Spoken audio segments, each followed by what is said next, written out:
మనోడిని feminine అన్నది. ఉమ్, తెలుసా అది? ఉమ్. ఏంటి అది? దాని గురించి నీ రియాక్షన్ ఏంటి? తన బిహేవియర్ కొంచెం అలా ఉంటుంది కాబట్టి అలా అని ఉండొచ్చు. హ్మ్. బట్ తనకి పాప ఉంది తెలుసు కదా. మంచి వ్యక్తి, అలాంటి పర్సన్ ఏం కాదు. పెరిగిన అలా ఉంటాడు. పెరిగిన వాతావరణం అలాంటిది. ఇప్పుడు అలా మమ్మీ దగ్గర పెరగడం వల్ల క్యూట్నెస్ అలా ఉండొచ్చు. గేమ్ అంతా చూస్తున్నావు కదా, మణికంఠ గేమ్, నీకేమనిపిస్తుంది? ఏమనిపిస్తుంది, బాగా ఆడుతున్నాడు.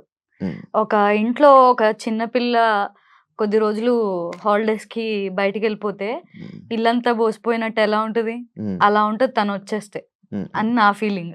నార్మల్ గా వెళ్ళిన స్టార్టింగ్ జోకర్ అయిపోయాడు, కమీడియన్ అయిపోయాడు, సింపతి స్టార్ట్ చేశాడు. ఏంట్రా విచిత్రమైన బిహేవియర్, ఏంట్రా ఒక అట్రాక్షన్, ఎలా అంటే ఏం వ్యక్తిత్వం అన్నట్టు జనాల నుంచి కామెంట్స్ వచ్చాయి కదా. అంటే ఇప్పుడు బిగ్ బాస్ కంటెస్టెంట్స్ అందరూ కూడా అందులో బక్క పర్సనాలిటీ ఎవరు, ఉమ్, వాడి 100% ఇస్తాడా లేదా అనేది ఆట చూసి డిసైడ్ చేయరు. ఫస్ట్ చూడంగానే వీడు వీక్ అని తెలిసిపోతుంది, బక్కగా అవును, ఉండి అవును, కొంచెం చిన్నగా ఉంటే. అవును. సో ఆ రకంగా అందరికి మైండ్ లో ఫిక్స్ అయిపోయినట్టుంది maybe. Um, that first day ఆయన డైరెక్టర్ గారు వచ్చి ఎలిమినేట్ చేశారు కదా. అవును. వీడు ప్రాంక్ చేస్తున్నారా ఏంటి అని ఆలోచించకుండా టెన్షన్ పడిపోయాడు కదా పాపం. వీడేదో పొడిచేద్దాం చించేద్దాం అని లోపలికి వెళ్ళిపోతే సడన్ గా నువ్వు బయటకు వచ్చేస్తున్నావు, ఎలిమినేట్ చేసేస్తున్నావు అనేటప్పటికి వాడికి భయం వేసేసింది. భయం వేసేసి ఆ ఎమోషన్ లో ట్రిగర్ అయిపోయి చెప్పేశాడు అన్ని, బయట పాస్ట్ విషయాలన్నీ. నేను అప్పటికి చెప్పి పంపించాను శివ, అస్సలు ఏడవద్దు, ఏడిస్తే అస్సలు నచ్చదు జనాలకి, పాస్ట్ గురించి అస్సలు చెప్పకు, పర్సనల్ విషయాలు అస్సలు షేర్ చేయకు, స్ట్రాంగ్ గా ఉండు, పాయింట్ మాట్లాడు అని చెప్పి పంపించా. అది స్టార్టింగ్ వెళ్ళంగానే వెళ్ళిన రోజే ఏడ్చి నా గురించి చెప్పేశాడు, నా గురించి మీకు తెలీదు అని చెప్పి. ఏమనిపించింది అబ్బాయి ఏంటి అనుకున్నావా? ఇంకా అంతే, అతను అలానే ఉంటాడు. బట్ అది రియల్, తన లైఫ్ లో ఏదైతే జరిగిందో అదే తను చెప్పాడు. బట్ ఎవరైనా ఫీల్ అవుతారు ఆ టైంలో. ఇప్పుడు ఇంత కష్టపడి లోపలికి వచ్చి ఇప్పుడే ఎలిమినేట్ అయిపోతున్నా అంటే ఎవడైనా తన గురించి చెప్పుకోవాలి, ఏమంటారు, కన్విన్స్ చేయాలి అనే చూస్తాడు. ఈ విధంగా కన్విన్స్ చేశాడు. అనుకుంటున్నా ఖచ్చితంగా. యాక్చువల్లీ ఇప్పుడు వరకు ఉంటాడని అనుకోలేదు, బట్ చాలా గ్రేట్, మంచిగా ఆడుతున్నాడు, అందరితో ఫ్రెండ్షిప్ చేస్తూ. ఎవరు నచ్చారు నీకు బిగ్ బాస్ లో? నబీల్, సీత, మణికంఠ. ఇంకెవరు నచ్చలేదు? యష్మి. ఇంకెవరు నచ్చలే? ఎందుకు నచ్చలేదు? రీజన్ ఏంటి? బాగా ఆడట్లేదు ఈసారి బిగ్ బాస్. నాకు ఎందుకో అంత నచ్చలేదు, అంత ఇంట్రెస్టింగ్ గా లేదు.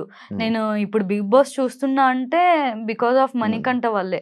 మణికంఠ ఏం చేస్తున్నాడు, ఈ రోజు ఏం దోలు పని చేశాడు, ఈ రోజు ఏం స్మార్ట్ మూవ్ వేసాడు అని చెప్పి చూడడం తప్ప ఇంకా నార్మల్ గా అయితే అంత ఇంట్రెస్టింగ్ అనిపించట్లేదు నాకు ఈ సీజన్. ఎందుకో పెద్ద స్టేట్మెంటే నిజంగా, ఎందుకు అంత ఇంట్రెస్టింగ్ నేను ఎవ్రీ సీజన్ చూస్తా, ఈ సీజన్ అంత ఇంట్రెస్టింగ్ అనిపించలేదు.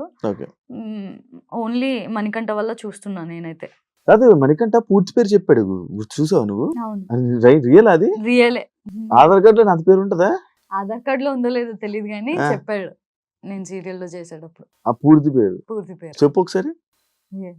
గుర్తుంటుంది, ఫ్రెండ్ కదా, పూర్తి పేరు చెప్పు. నేనెందుకు గుర్తుపెట్టుకుంటా? ఎవరైనా పొగిడినా మణికంఠని, ఎవరైనా ఏదైనా లైక్ అప్రిషియేట్ చేసినా కానీ, ఏదో చెప్పినా మనం రియాక్షన్ ఏంటి, షాకింగ్ రియాక్షన్లు ఉంటాయి. ఇలా కింద కూర్చొని ఏం ఆలోచించేస్తాడు, ఎందుకు అలా ఫేస్ పెడతాడు? నార్మల్ గా కూడా సీరియల్ లో కూడా ఆలోచిస్తుంటాడు, సెట్స్ లో ఉన్నప్పుడు కూడా ఇట్లా ఇట్లా ఆలోచించుకుంటూ ఉంటాడు. ఎక్స్ప్రెషన్స్ ఎవడేంటి పొగిడినా కూడా. ఒక రోజు సీరియల్ షూట్ 5 days అనుకో, 5 days లో ఖచ్చితంగా 1 day సాడ్ గా ఉంటాడు, 1 day ఫుల్ యాక్టివ్ ఉంటాడు, 1 day ఆలోచించుకుంటూ ఏంట్రా లైఫ్ అన్నట్టు తెగ ఆలోచించేస్తూ ఉంటాడు. సో ఈ కైండ్ ఆఫ్ పర్సన్ తను సెట్ లో అలానే ఉంటాడు. ఇప్పుడు అక్కడ లోపల కూడా ఇంట్లో కూడా అలానే ఉంటున్నాడు, 1 day ఫుల్ యాక్టివ్ కనిపిస్తాడు, 1 day ఆలోచించుకుంటూ ఉంటాడు, 1 day ఎమోషనల్ గా ఏడుస్తూ గుర్తు తెచ్చుకొని ఏడుస్తూ ఉంటాడు. అయితే ఇప్పుడు వీళ్ళ ఫాదర్ వీళ్ళ అక్క అందరూ ఇప్పుడు హైదరాబాద్, మన వాళ్ళ వైఫ్ వాళ్ళ పాప యుఎస్ లో ఉన్నారు, మనోడు ఒక్కడే ఇక్కడ ఉంటాడు, మనోడు సపరేట్ ఉంటాడు వీళ్ళతో.